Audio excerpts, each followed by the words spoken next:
Nerd on the Podcast is proudly partnered with Apogee Electronics and Odyssey Headphones, leaders in the field of audio. Like favorite experiences that you can think of? No. Watching us play Batman. I haven't. What's up, everyone? Welcome to Nerd on the Podcast you didn't need but deserve, where all levels of nerd are welcome. You like that? That little change, a little change of emphasis. Yeah. I don't think I can recover. Yes. Well, I hope you can, because we have a lot to talk about, and typically superheroes seem to occupy every sense of conversation in film, TV, animation, and much more. But it hasn't been till like maybe the 2000s they have become a household name in the video game community. Starting out as cult classics and once in a console generation gem, we are going to break down our experiences and highlights with a topic from one of our listeners, Infinity Dark 13. You get a shout out because we try to do these episodes as much as we can, baby. But today's topic, our marquee, is superhero video games are us. Superhero video games are us. That is a mouthful of a title, but yeah, that's what it is. It is a long one. But let's get into it. Today's host, I am Tom. I'm Caitlin. I'm Corey. And I am Josh, and this episode is brought to you in part by the members of the Nerd On Nation that is powered by Patreon. I love it. I love it so much. Shout out to the Cableless Crusaders. And as a member of the Totally Nerd On Nation, you do get fun perks, like you get bonus episodes that nobody else hears. You get early access to these episodes. You get early access on merch. You get access to servers, channels on our Discord server that are only open to you. Lots of fun stuff going on over there, so do check it out. Also, at the same time, the Nerd On Nation does allow us to grow and be the best that we can be. It allows us to keep upgrading our content and all that fun stuff. So check it out, nerdon.tv/Patreon, and do head over and join the conversation over at nerdon.tv/Discord. There's literally a channel for everything: movies, TVs, gardening, tech, everything. Check it out. And also a huge shout out to our partners, Apogee and Odyssey. Apogee have equipped us with these microphones, the Hype Mic, ultimate podcasting microphone. Check it out. We use it on everything that we make these days. So can't speak more about it. It's just amazing. And also Odyssey headphones. We're using their LCD ones to record the podcast, but they also have their gaming headsets, the Pemrose, and also Mobius. The Mobius is Chef's Kiss, 7.1 audio. It's really fantastic. It's a lot of fun to play with. So do check that out. Games are different now that I have that. So I'll just say that. Like, it's a whole, like, I felt like I had been living in a shed and someone was like, do you know there's houses? And I was like, there's houses? So do check them out. And speaking of our Patreon, I always forget to say this, but it needs to be said.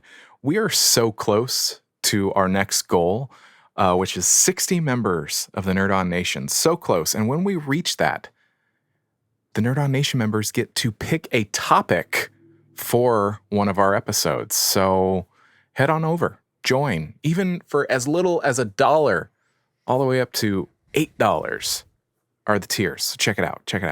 And if you like what you hear today, do stop by, rate, review, share us with your friends, your family, all that good stuff. Yeah. That is the housekeeping. Shall we get on into this super episode? Yes, I think so. Every episode's super. That makes all of them not super.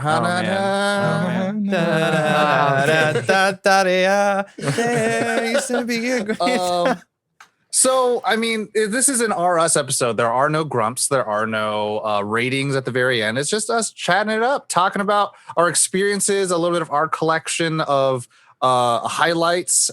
So, I mean, I think the first place to start out, I mean, it wouldn't be a Nerd On episode if we didn't go around Robin, round the horn, and do a little bit of our initial reaction, first impression of it, a little bit of our story. So who wants to go first?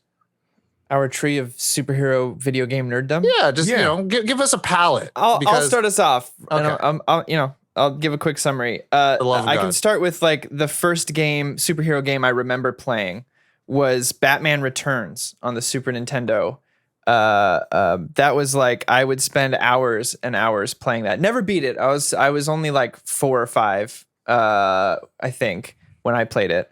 But Could you? You weren't smart enough yet. I like played the first level over and over and over again, and I just had so much tutorial. fun. Yeah, like you could throw. It was bizarre to me because I was only used to platformers, but in this one you could like throw bad guys into the background, like into a window in the background, and it was like a big deal. But the first video game I remember beating fully was Spider-Man on the Nintendo 64, based off the movie. I played that, and I have since played it a few times, and it's just like I know that Spider-Man 2 video game on like the GameCube is praised as like the mecca, but for me, obviously, I have those rose-tinted glasses as being like the first video game I beat, and so it feels like a warm blanket that first Nintendo 64 game with all the polygons and everything, beautiful. But I would say I would keep it like the one I've played the most as far as like franchise would be Ultimate Alliance, Marvel's Ultimate Alliance. It's like they got me early with X-Men Legends that led me into Ultimate Alliance, and I have just since never looked back. I've never looked back. That's it. That's my Nice. quick. I can go. Yeah. Yeah. Go, Tom. Go. So for me, I feel like I've been like a bottom feeder all my life. Seems Because right. I've never, because so for me, superhero video games have always been the movie companion like game, right? So it's like Wolverine Origins, the game. Oh, geez. You know, The X-Men port where you could be Nightcrawler, Iceman, and Wolverine. Do you ever play that one? No. Don't.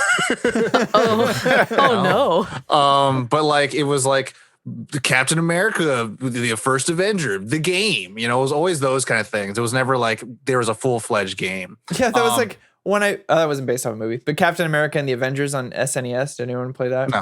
No, wasn't great. But yeah, it was like that's how I kind of experienced them at first. It was just like if you wanted to play a superhero game, you had to get the movie game, and I had like the Batman Begins one for sure, which was kind of fun. It was pretty fun. It was a little like dumb, but like you know, you're this is the only way you're gonna get some, you know.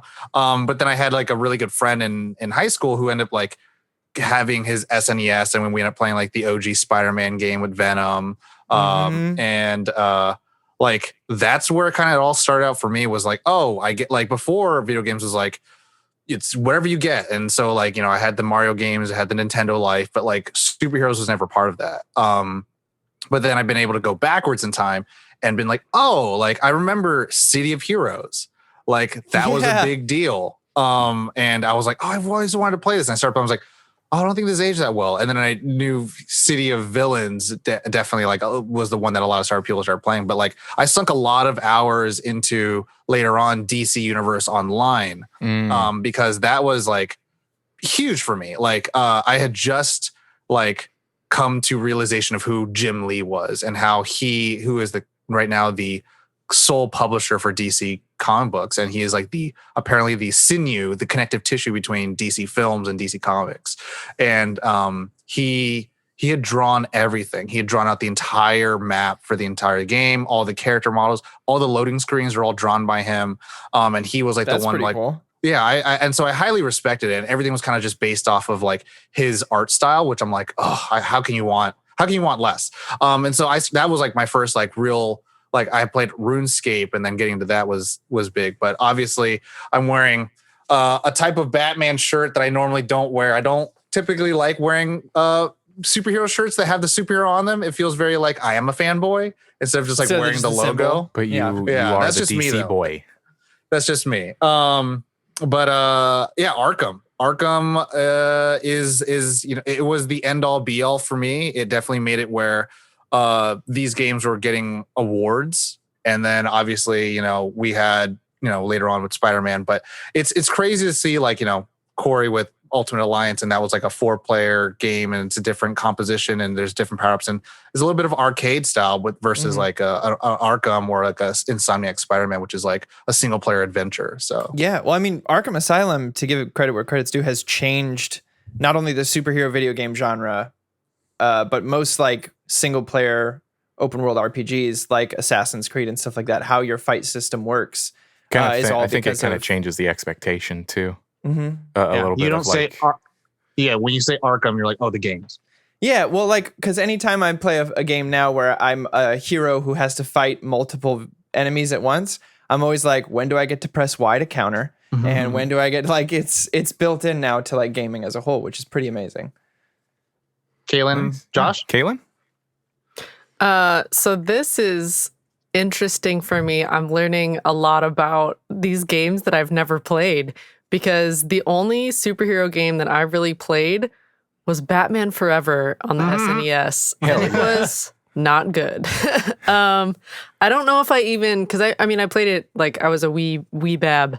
So I don't think I even got past like the first area, because the map was so dark and the controls were so bad that you couldn't tell where to go or how to get out. And I haven't really played any of I think we played Marvel Ultimate Alliance together on a couple of group streams, and that's kind of as far as my superhero video game knowledge We played goes. the Telltale Batman. Telltale.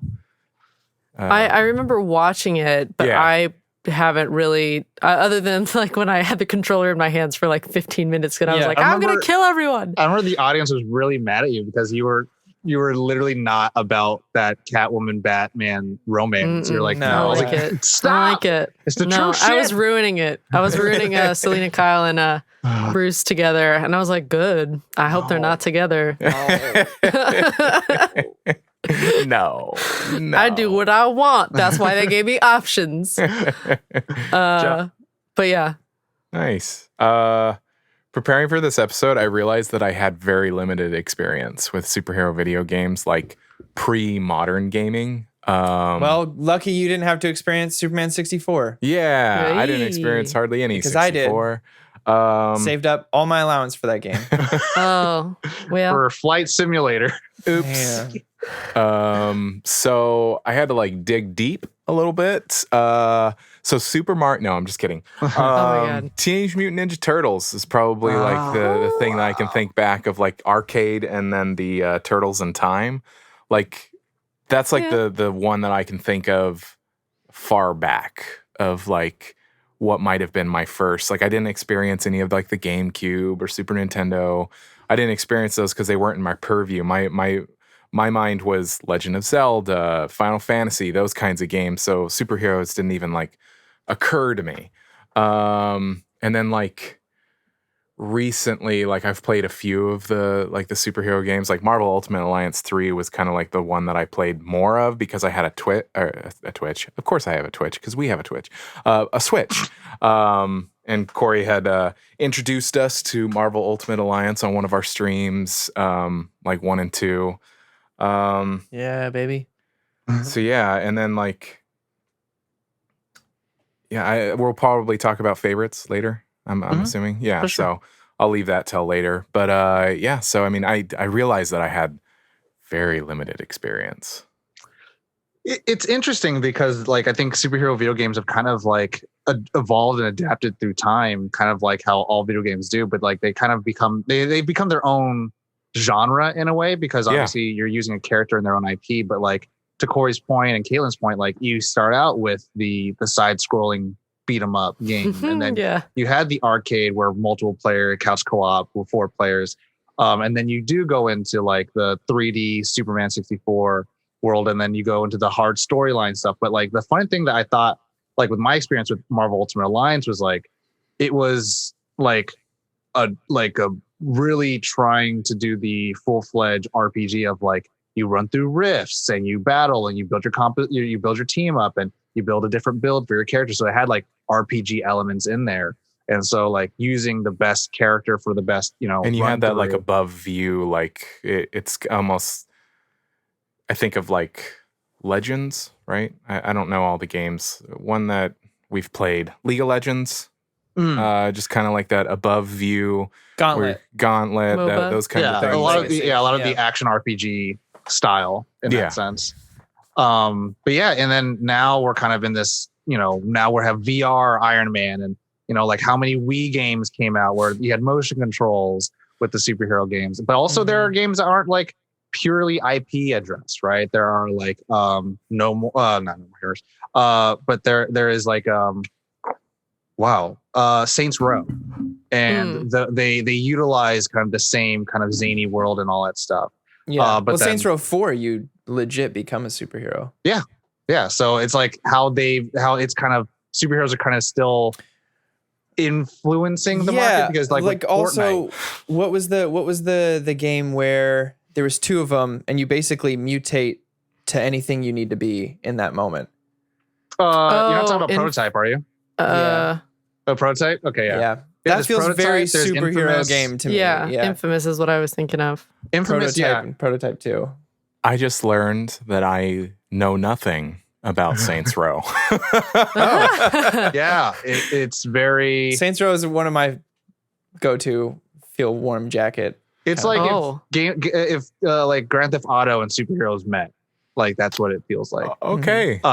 Did not know that. No, it's just interesting to think about. And I mean, like there's so much. Like I think a lot of people go back to the old side-scrolling ones, and even right now, as we're recording this episode, like Teenage Mutant Ninja Turtles, they have a game coming out that's like a revive or remaster of the original game. So why didn't I say Turtles in Time? I don't know. You don't like them because you allowed me to say it later. It's true. Got it. Yeah, no, I mean like Fortnite, and then Mortal Kombat versus DC, Marvel versus Capcom. There's so many things that like have like played a little bit of like we're hinting at the things. So like Mortal Kombat is known for their DLCs at this point, and they always try to include the Joker now. And like and Spawn. Soul Calibur games, they would have Spawn in there. So it's just very interesting to think like no matter what, they've always tried to infiltrate the video game market in that sense. I mean, Injustice 2 was a hit. Changed. I'm not surprised if they keep making the third and fourth one of those. Yeah. But I mean, I feel like Caitlin is going to be a little bit more of a listening member at this point. But I mean, what was people's like best experience with it? I feel like Caitlin, you might have watched some gameplay from other people or anything like that, or a little bit. It's one of those things where since superheroes just aren't the thing that I gravitate towards. Oh yes. I wasn't even really like if a friend was playing a superhero video game, I'm like, that's cool, but I'll be over here. Like, so it's one of those things where, and I'm thinking of the parallels between fantasy games and superhero games, because they have a lot of the same, like if there's magic, you're like projecting something forward, you're levitating, there's flying. So the same concepts are there. It's just the way in which it's approached is a little bit different. And the storyline usually a little. Yeah. That's where a lot of the difference comes in, is what story you're telling. Yeah, what kind of story you're telling. So it's one of those things where hearing you guys talk about superhero games is like, oh, that makes me think of this over here and that over there, where it's the same kind of thing. Superhero adjacent. Yeah, superhero adjacent. I mean, that's what it is. If you ever play DC Universe Online, it's still free for everyone listening. You can choose who you want to be your mentor, the villain or hero. And if you choose Wonder Woman as your hero, you start out like fighting magic people. And like you start out like going against Cersei, would be later known Cersei is, and then like she's turning people into animals and all that stuff. And you have to reverse that. And you could like literally do the entire track of just the Wonder Woman missions. And if you want, you could do the Superman missions or the Batman missions, but it's up to you. Well, Flash missions.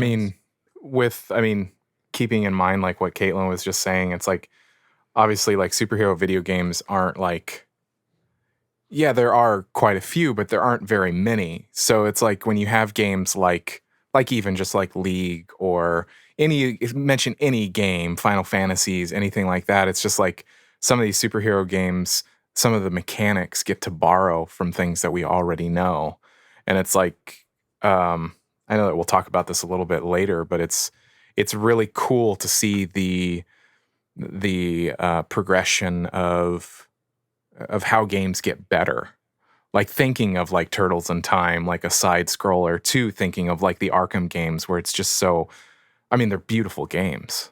They're just like, period. They're just beautiful games when you're swinging through the city. And like, I played the Sony Spider-Man that was on PS4 a couple of years ago, and just like swinging through the city, you're just like, as a gamer, you're like, this is amazing.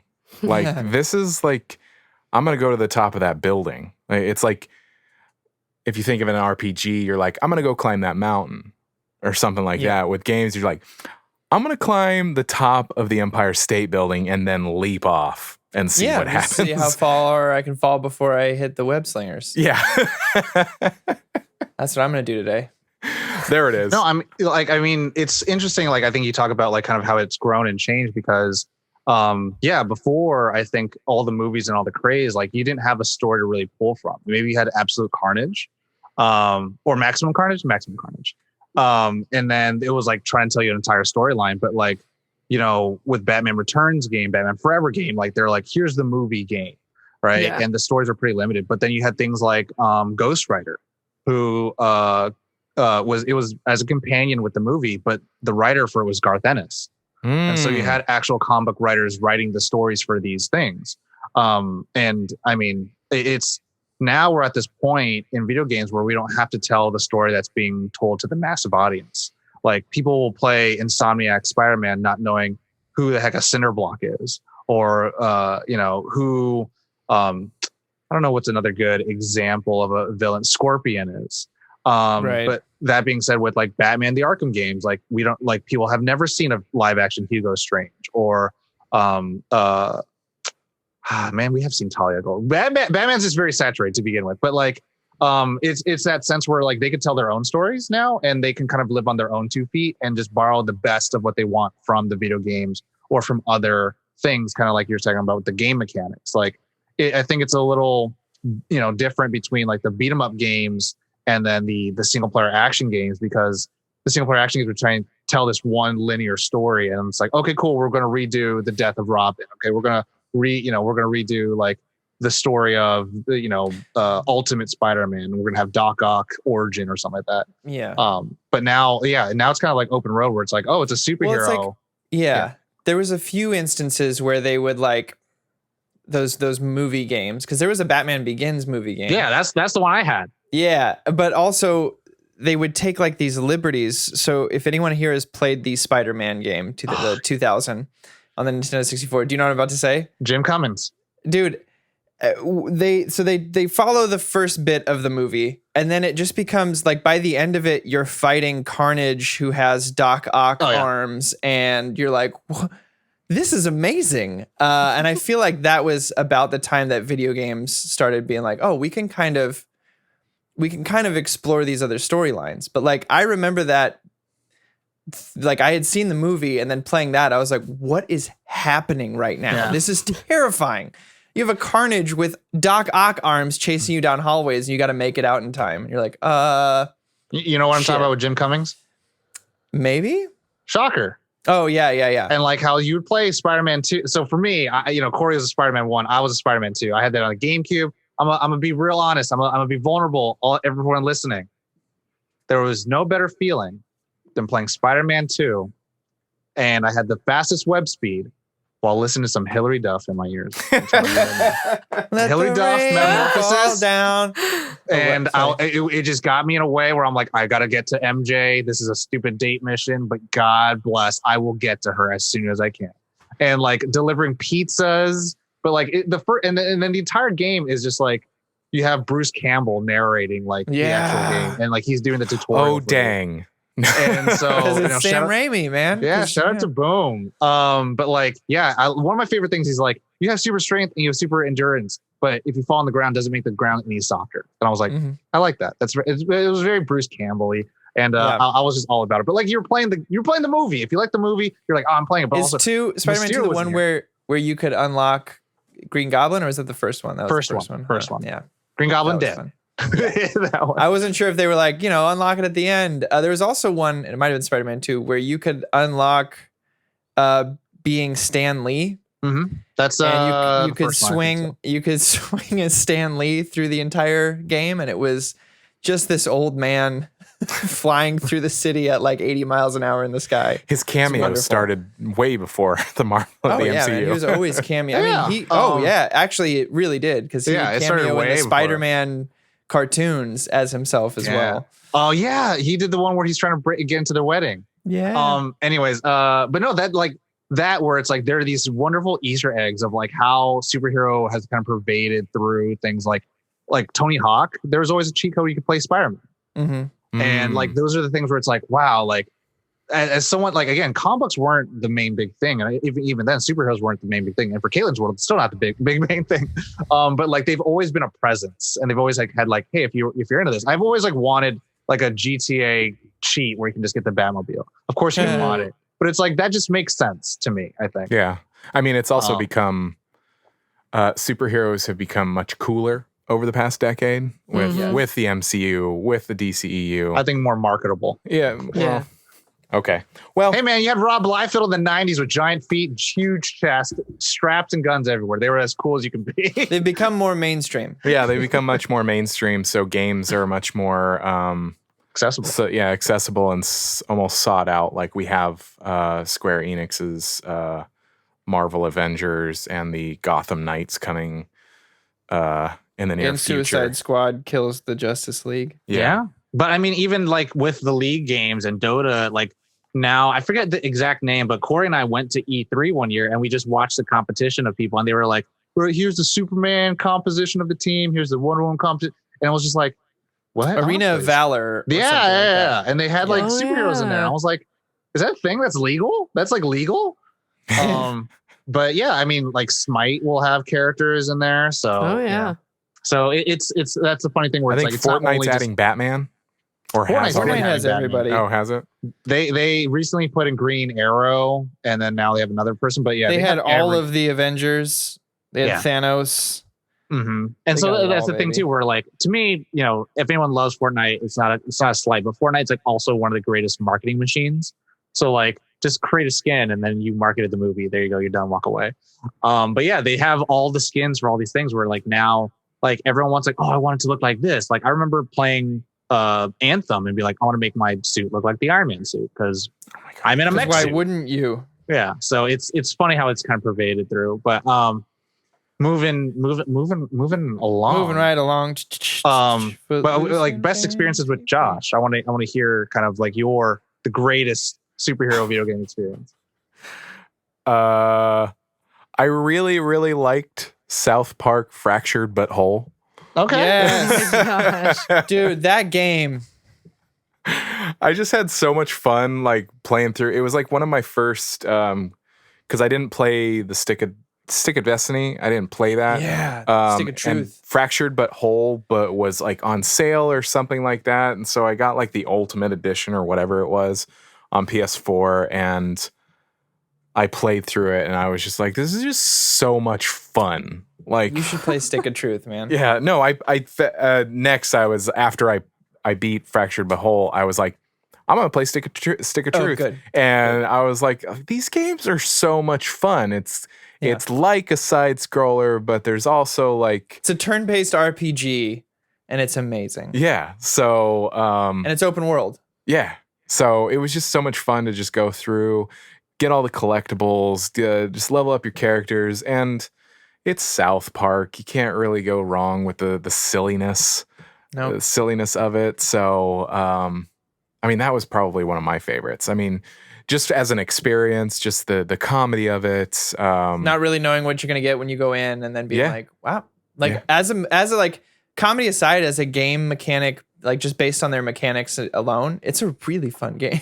Yeah, like it, and then like different characters give you different characters give you different special abilities, so you can access different parts of the map, which I just think is a lot of fun. Like you have to like, I love games with mechanics where you're like, okay, I got to remember that because I'm gonna have to come back, and so I can open up whatever that secret area is. But I'm gonna have to move forward because I don't have that character in my party right now. So I mean, there's stuff like that, but I mean, yeah, I don't have a lot of modern game experience except for like playing. Doesn't modern, it can be retro. I mean, just playing like retro. the modern Spider-Man games or the Batman games. Like it's just for me, it's just I'm just always incredibly amazed with modern day video game graphics. Like I'm just like, this is so cool of what we can do and the systems. Like just thinking about like skill trees and just UIs and like what they can do now with video games, and then putting superheroes within that realm is just like, that's cool. You're just like, yay. Ori? Just good Your best of the experiences. Best of the best experiences with superhero games would probably be Ultimate Alliance 1 or 2. When I was living in New York, I was a lonely boy, and it allowed me to connect with some friends back home. 3 other friends hop on with me, create a party team, and do like, boss fights and stuff like that. It was a nice thing to keep me happy. But also like it just like, I don't know. It's like your dream. Like you always see these movies and comics of like assembling the team. Even animated shows, because then the movies weren't that big yet. And it just, because this was like, this was 2009. So Iron Man had come out already, I guess. Yeah, maybe Thor had just come out. But like, I grew up with X-Men and stuff like that. So like assembling the team is like an exciting part of the story. So getting your friends to get on and like picking who you're going to be and who works with what and da-da-da-da-da. And then, in Ultimate Alliance 2, they introduced power team-ups. So like you could, if you had, Captain America and Iron Man, you could do the blast radius, or you could toss Wolverine if you had some big boy like Colossus or Hulk or something. So you could do the Cannonball Special. So it was like, I don't know, that was like half the fun was being able to pick who your team was gonna, I'll cover this. If you're gonna be the big guy, well, I'll cover attack with Nightcrawler or something like that. So. Well, the thing that I liked about, and so with Marvel Ultimate Alliance 1, it was everyone versus Doctor Doom. Yeah. And then Marvel Ultimate Alliance 2 was right when Civil War came out. And so it was the Civil War story. And I thought that was just wild. I was like, yo, like, and so that's like when I started reading comic books, like more like weekly. And I was like, yo, video games are about the comic books now. Like, it's not like these like weird separate entities, because that was like what superheroes was. And I think that's why the fever or the fervor for superheroes to become mainstream was so like passionate, because like so far they have been just so disconnected. Like the video games never talked about X-Men animated series. The comic books never talked about the video games. And so like now it's like, oh, okay, cool. Like they all reference each other in a way. What are the best of the best? So that was those experiences, and we played through 1 and 2 together, didn't we? You and me, most of it. I thought we played did. maybe 2 together. That's what it was. A little bit. Yeah. But man, I think those games are just a whole bunch of fun. I mean, you know me, I love co-op games. So anytime I can jump on some IP property and do a co-op game with some friends, like that's going to be, you're going to have a good time. I have like a good handful. One game I think is a gem that no one talks about is Marvel. It's Marvel Nemesis. But it's the Imperfects, Rise of the Imperfects. And it was a small, like the Imperfects in their own storyline was like a small mini series, but they made a whole game about this, and it was using the Ultimate Universe, right? So if you die, you die. And the storyline for it was like there was an alien invasion, and all the Avengers went and fought, and then most of them died. And so like the opening, I remember this game. Yeah, like the trailer was just like the news coverage of it, and it was like you saw the Hulk jump into like a ship and just get like sidewiped, and then like you see his hand like shrivel up back to Bruce Banner, so he's dead. And then like you see Captain America like dodging missiles, and then all of a sudden explosion, and all that's left is a shield. And like all these characters died, and I was just like, oh my god. And so you start out as like I think Wolverine or the Thing or something like that. So you would play with like a handful of characters, and they were never like Spider-Man obviously was one of them. They're one of the big characters. And for everyone who's in the superheroes, if you don't know why Wolverine's always in everything, it's because he was the one that had never an affiliation with anyone. So they were like, oh yeah, put him in that story. But you play with Wolverine, he never had the suit. So he just had the wife beater and the tank top. And you'd have Spider-Man, you could have Venom, you play with Magneto. He didn't have his helmet anymore because Xavier died. So like it was just wild and cool. And then you'd play as the Imperfects, and so you'd have like Paragon, and it was like I don't know what kind of game it would be. It's not like Smash Bros. Punch 'em up, because you do have life, you have a health bar, But like it was top down action, and so you'd use interactables. So like if your character was like Wolverine, you could pick up a trash can and throw it at somebody. But if you were like the Thing, you could pick up a car. Like so, you had different things like that, which so, they like, took into Ultimate Alliance 2. They took that mechanic in. So like that was a game that I played a lot of, but like even then, like I play like almost as many movie superhero games I could get. Like playing the Fantastic Four one, it was really great. I hope you guys, because at the end of it, once you beat the game and get all the unlockables, you got behind the scenes footage of the Fantastic Four movie with Stan Lee narrating. And I was like, this is a gem. That's wholesome as hell. Yeah, and then I think I've showed Corey this. If you beat the Rise of the Imperfects game, you will unlock the first like trade issue of Fantastic Four, of X-Men, and of I forget another thing. And they would do it like this entire storyline, and it would be narrated. And like one was like how Wolverine was like sent by Magneto to go kill Professor X, and another one's like when Reed like met all the people in the Fantastic Four, and they go to the Baxter Building and they discover the cosmic storm, and it's like, oh, this is really cool. But no, yeah, it's oh no, yeah, and yeah. Anyways, like, Did you ever play X-Men Legends? No, I wanted to. That's the one you can X-Men make your own, right? No, that's Destiny. X-Men Destiny. Okay. But Legends and Legends 2 are the precursors to Ultimate Alliance, but it was only the X-Men, and X-Men 2 was titled X-Men Legends 2 Rise of Apocalypse. Mm-hmm. I remember that silver face. Man. Yeah. I mean, I love Ultimate Alliance, but that game in particular, like, nailed the uniqueness of every character. Like in Ultimate Alliance, you can kind of be anybody and have fun, and it's fine. But like in Legends 2, Rise of the Apocalypse, it was just like whoever you picked, it was such a unique experience to that character you were playing. So whether you're playing Iceman or Gambit or Cyclops, like it just felt like you were playing a completely different game altogether. I would love to get my hands on a copy of that and have us do a playthrough of that, because I think that might be. Listen, Gauntlet Legends, I love you. Don't worry, but this is probably the best 4-player co-op game I've ever played. That's a high bar. Yeah. I will have to make mention of the Batman Telltale. I did not think that there was a better, like, it had no right being that good. It didn't, like, but like I thought Christopher Nolan's Batman Begins was like a really like, wow, there's a good modern take on like things that like mainstream audiences don't, would actually sink their teeth into. But like the Telltale like puts you in a way where like first chapter, here's Cobblepot, here's, Carmine Falcone, here's Selena Kyle, here's Two-Face. And it's like, there's so many characters already, and I like them all, and I don't want them to be mad at me. And it's just it's like so well done. And then what's the right decision? What's the right decision? It reimagines the whole Thomas Wayne like legacy, and then it introduces the Joker, and then the second chapter or the second season where like the Joker is actually kind of empathetic, and you're like, oh my God, like this is so sad. Like I'm going to have to betray him, aren't I? Like at some time, like I'm going to betray him. We all know at some point it's got to happen. Yeah. But no, I mean, yeah, there's obviously the Arkham games and obviously the Spider-Man game, but like I remember playing the choice between Catwoman and Harvey Face, Scary Face is a tough one as well.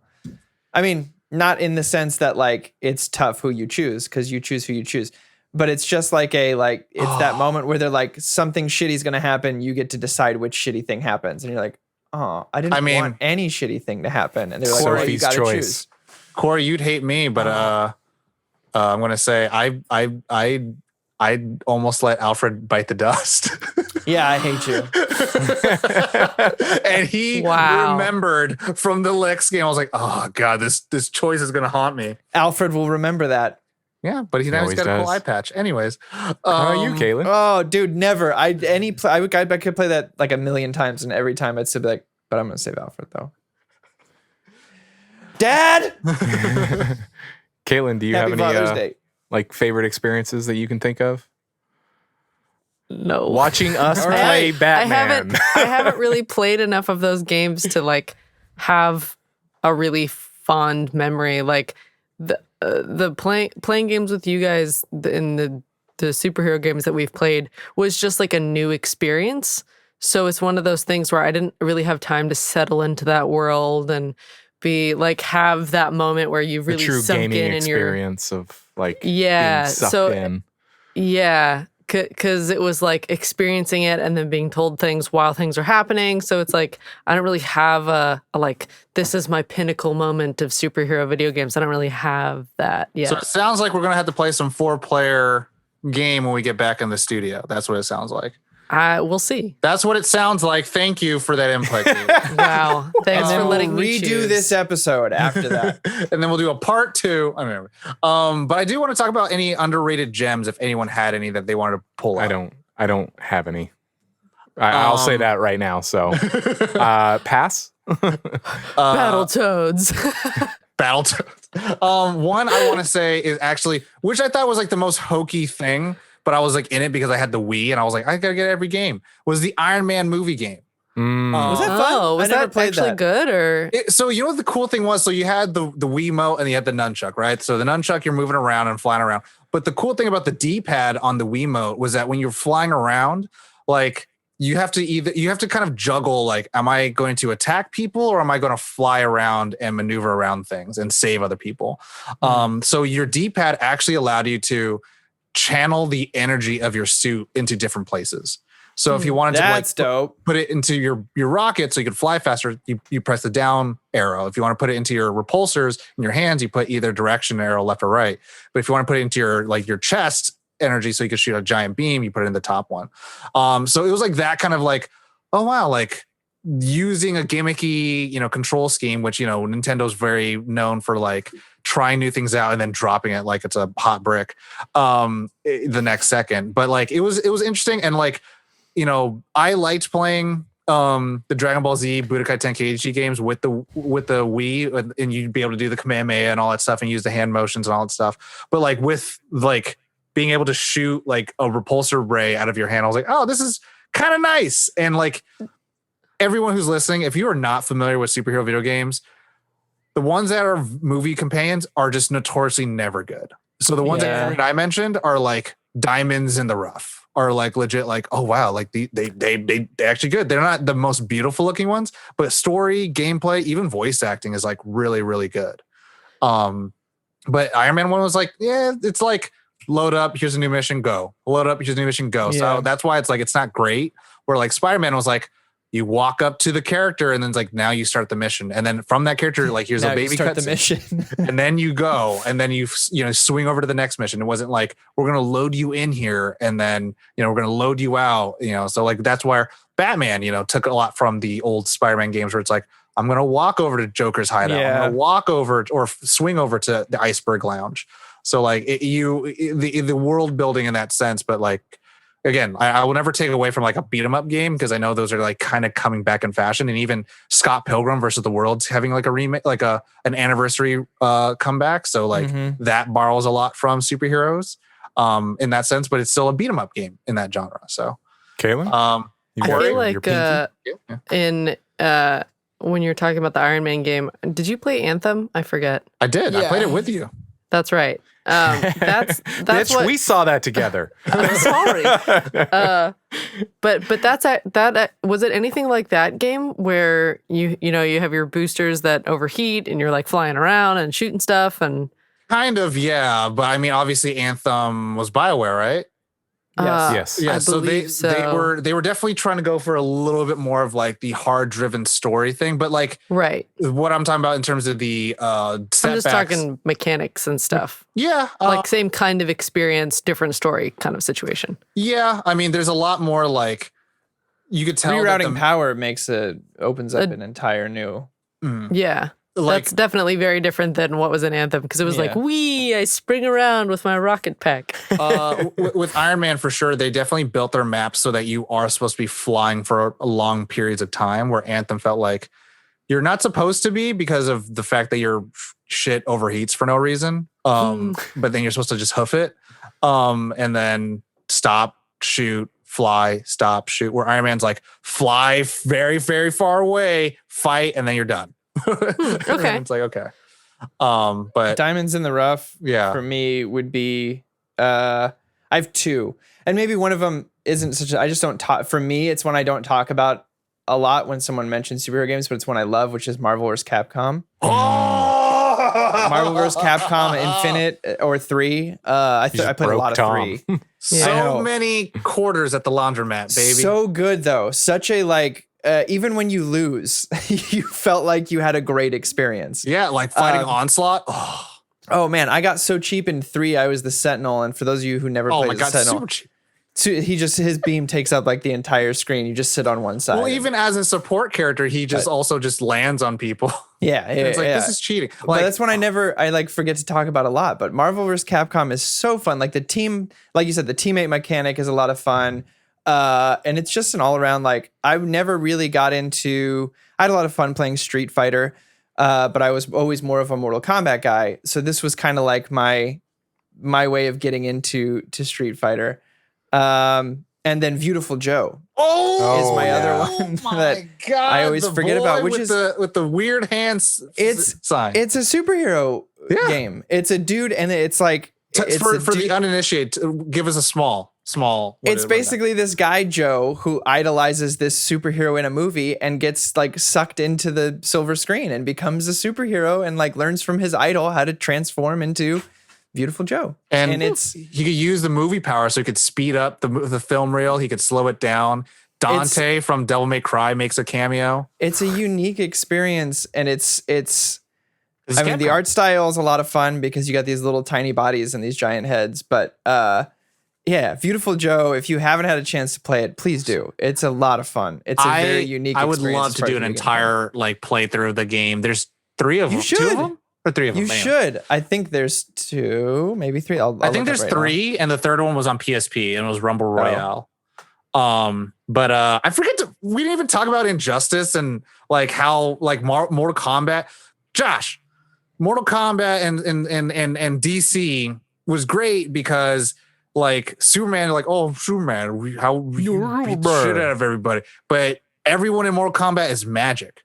So he's literally just as vulnerable as anyone else is. Mm-hmm. It's not that he's weak to it, but it affects him just as if you shot a magic blast at Batman. It would just affect Superman normally. But like that set and then Injustice 2, I think like really popped the cap off because like now that's part of competitive. It's like part of competitive esports. And like, well, adding the armor shit was so cool. Our armor thing for me kind of like gave it a little bit of a distance for me because it became not super skill based. It became like a little, I mean, it's skill That's of like true. knowing. I wish it was more cosmetic than actually affecting the game. Yeah, it really affects the gameplay. I was like, oh my God, this is so hard. I have to grind for armor pieces. But like the first Injustice, like, is such a good story. And also they had like several volumes of comic books because of that. And I think a lot of people who've watched the Snyder Cut and any of the Snyder films, like now we're like, that's injustice. That's injustice. Because it made its own thing. And I do want to jump on that, like Marvel vs. Capcom. I feel like, and I don't want to sound like shady or anything like that, but like I feel like the 3D Marvel vs. Capcom kind of sullied a little bit of the reputation Marvel vs. Capcom had because, Is that Infinite? Maybe because I feel like the old 2D pixel art like really like had like its like Iron Fist like grip all over like.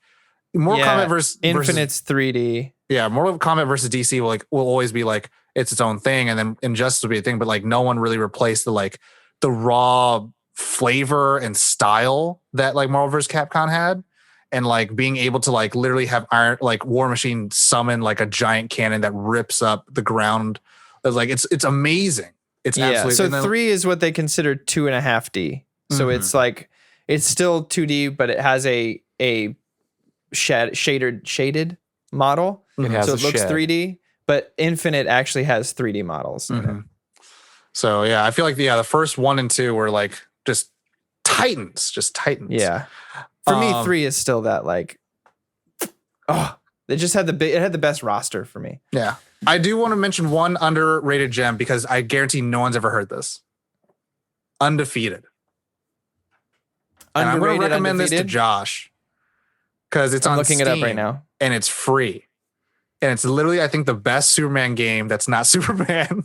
So I was doing research on like superhero video games. And then I came across a video that was like, this is the best Superman game that's not even Superman.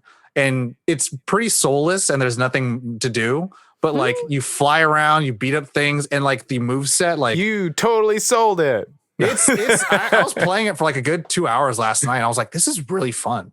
And like the boss battle is like really good. Like you dash over to the guy in midair, and then like you could do a combo, and then you could dash over to where his next spot is. Like it's like, oh my god, like and the island is not really that big, but like random instances of crime will come up, and then you just easily whoop their ass because you're Superman. You're literally flying. You have super speed. You can carry things.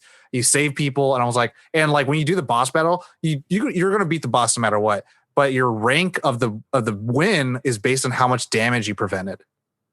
I was like, this is like, it's pretty. I was like, this is pretty cool. good. They need to like. That's something that misses from a lot of video games. Is like there is that part of you that wants to be like, just want to fight some fucking normal people for a minute and got out for like a minute and a half, and then I'll go back to fighting bosses. I promise. But like, can I stop a purse thief for like a minute? Can I have a side quest that just like, can I just go save some cats in the trees? Can I just beat the shit out of some normal ass bad guys for like a second, and then I'll go fight Galactus or whatever you want me to do? The Angry Cloud. No. Yeah, the Angry Cloud. I will say, I think with Batman Arkham City, like the best, greatest side mission ever is figuring out the Deadshot assassination. Like you literally have to do the trajectory of where the bullet shot from, and you get to see like the dead body, and you get to like do, you know, forensics and x-rays and all that stuff. And it's like, I'm Batman as fuck right now. Like I'm not just beating up random people in the street. And it's like, I'm solving a crime. I'm totally Batman as fuck right now. I'm Batman as fuck. And I feel like to that point, Corey, it's like, yeah, I would like to just like stop. Like you get that in Arkham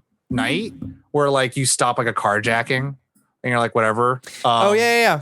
But then like in Spider-Man, like you do that all the time. You could stop a road rage driver. You could stop like a bunch of things. And I think I really like that in the Spider-Man 2 game where like you help a kid get their balloon back. Yeah. And if you webbed it, you'd make the balloon pop and then you'd fail the mission. You're like, oh my God, I had to actually grab this thing. No, I think challenge to round it out. I think to hear everyone's hopes and dreams. What would you want out of a future video game with a superhero? Like what would I mean, we've talked, this topic has come by multiple times. Yeah. So who wants to go first? I'll go. I'll make it a little more unique than I think I've answered. I've said like a Nightcrawler game like 30 million fucking times for this answer. But there was a game in development that got canned, and you can still watch some of the like alpha footage of it that got like leaked from a inside studio spot. But there was going to be a Flash game, a Flash video game where you are the Flash and you could run around the city, open world at super speed. But then Superman 64 tanked so hard that they scrapped the project. So I would love that to be made today. But they could use, you know, when you get into fights, you can use the Arkham fighting system. But like, imagine being able to super speed run into a fight and start, like if you hit Y at the right time, you get to start the fight with a super like Mach punch. Like, I don't know. I just think it would be just a blast to be the Flash. You can play with time a little bit. Like, it'd be so fun. I do like in DC Universe where if you choose super speed as your meta ability, you do run really fast and all that. Do you? Yeah. Oh, in DC Universe Online? Yeah.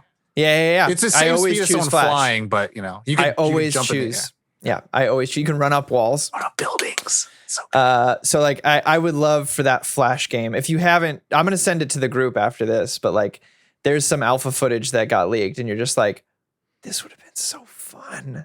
This would have been so fun then. Imagine what you could do now. So that's my hopes and dreams. Josh? Remake Turtles in Time? Huh? Said remake Turtles in Time. There it is. Next? No. I think because that's a great game. Yeah. I mean, I would take like an open world kind of Arkham game, but like with Spawn, I think that would be a lot of fun. Probably a Superman game. I think that like Rocksteady, you hear that? Yeah, I mean, thing that I've learned from like modern games is I think that they're still learning. Like Marvel Avengers has had quite a few speed bumps in terms of like Avengers. I thought you said Adventures. I was like Marvel Adventures. I was like, is that a child's game? No, I know that they've had a few speed bumps of like creating a game, what they're trying to create, and just like trying to figure out how to like actually do the thing. Yeah, I mean, I'm kind of in a place that I would take open world games that are Superman or Spawn or, I like video games.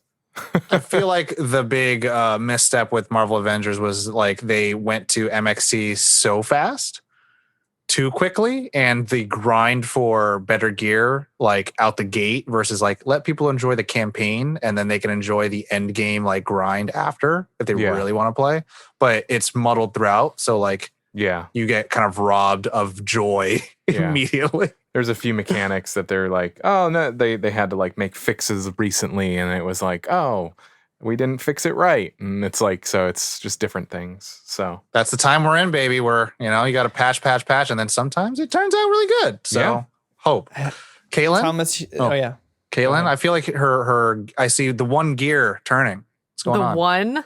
Rude. Yeah, the one about the video game, not about life, not about your fitness and health and life. Talking about the video game one. So I was thinking about it while you all were talking, so I didn't hear any of what you said other than Turtles in Time Remake. Thanks for paying attention. Great hosting abilities. Of course.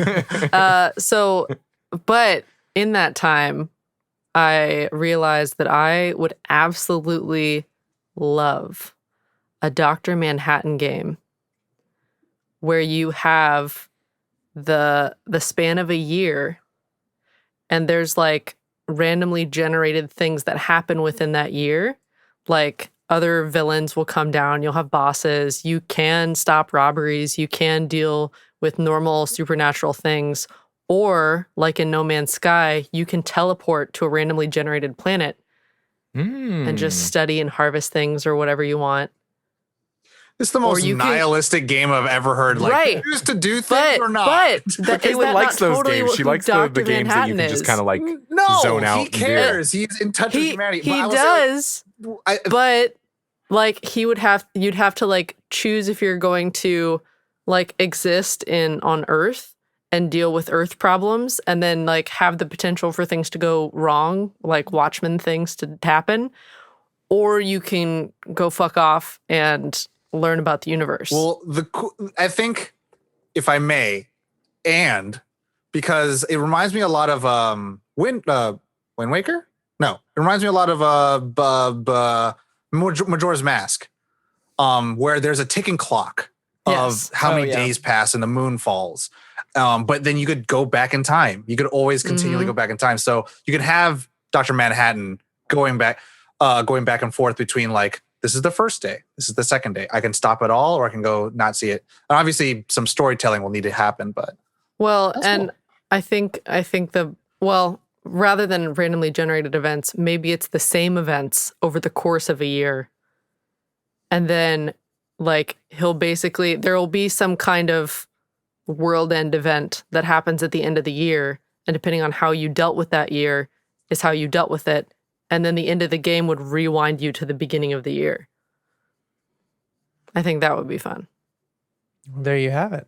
What's yours? Oh, wait, Corey, you took to the Flash. I did, but I have a better idea than that. It's like, that's not original. That's just like, I would love for that game to be made. So I can either go, you want to go first and then I could do my other one, or would you like me? I could go first. Let me go first and I'll hear your other one. That'll round it out. So, I mean, Rocksteady has been threatening to make a Superman game for a long time, and they'd make it more like Superman 64 in terms of like speed and flight and all that stuff, because if you had Superman full power, it doesn't make sense. Or it also would be impossible to make an open world because you could fly to another world literally in seconds. But if I were to have I don't know, I feel like I've said, so one I've said before is Wonder Woman, God of War. For sure.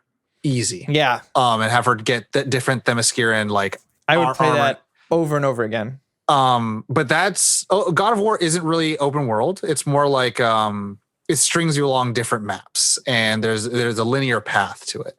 What I would want, if I could choose, I would want open world.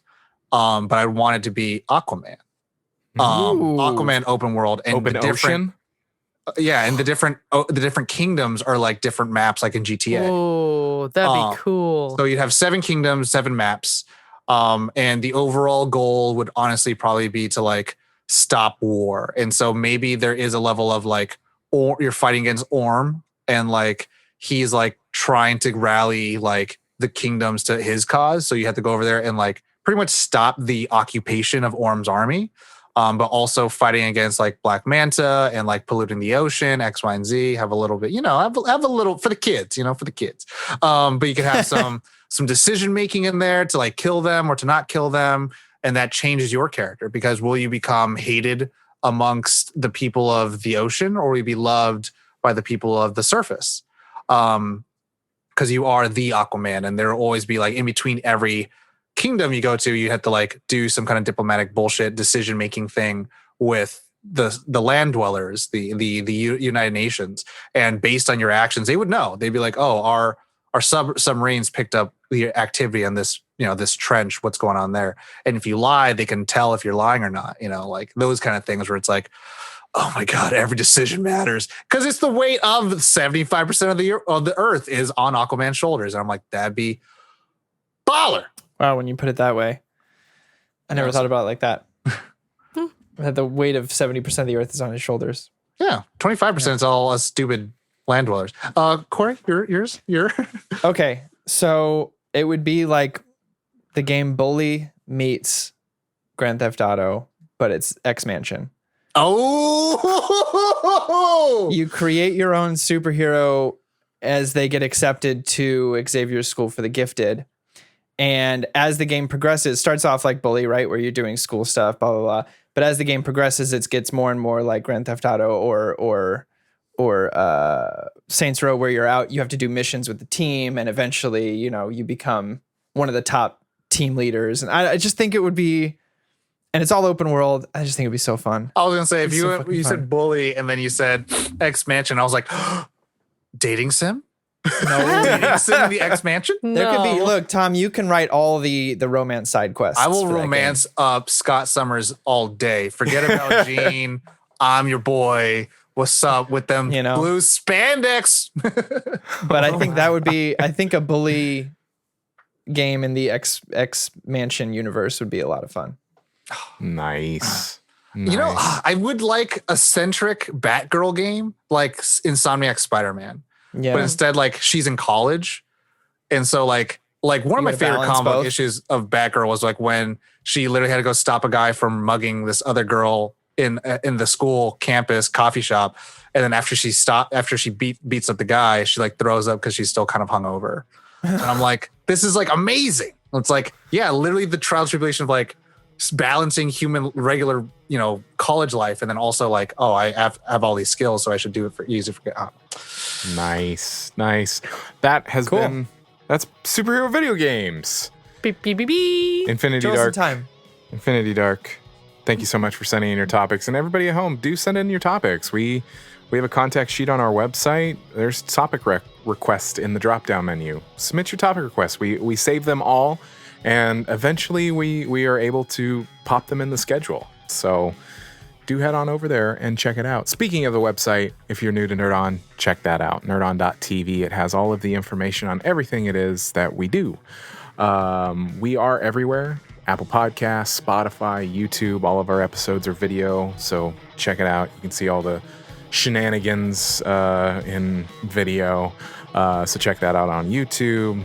Like I said before, rate, review, share us with your friends, your family, and do check out that Nerd On Nation. Lots of fun perks, and like I said, it does allow us to keep growing, to keep being the best that we can be for you.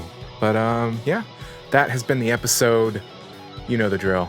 As always, Nerd On. Nerd on.